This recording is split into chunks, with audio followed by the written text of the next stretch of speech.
యోసేపు పారిపోయాడు. దేనికి దూరంగా? పాపానికి దూరంగా పారిపోయాడు. పరిశుద్ధత కోసం పారిపోయాడు. ఇప్పుడు చెప్పండి, యోసేపు పరువు పోయిందా? పరువు ఉందా? పోయిందిగా. పరిశుద్ధత ఉంది, పరువు పోయింది కదండి. మామూలుగా పోలేదు పరువు.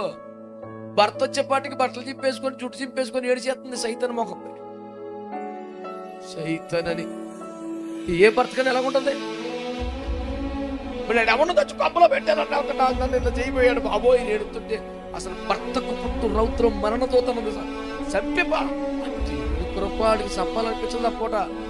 అసలు 100% చంపేయాలి అక్కడ. ఆయన తీసుకెళ్ళి జైల్లో పడింది అన్నాడు. బరబర ఇడ్చుకెళ్ళిపోయి జైల్లో పెడుతుంటే దానిలో అందరూ వీళ్ళంతా అడిగి అప్పగించారు కదా. ఇప్పుడు ఎన్నాడండి అంటే అడిగా చేశారంటే చేరనివ్వకూడదు ఎవరిని, కొత్త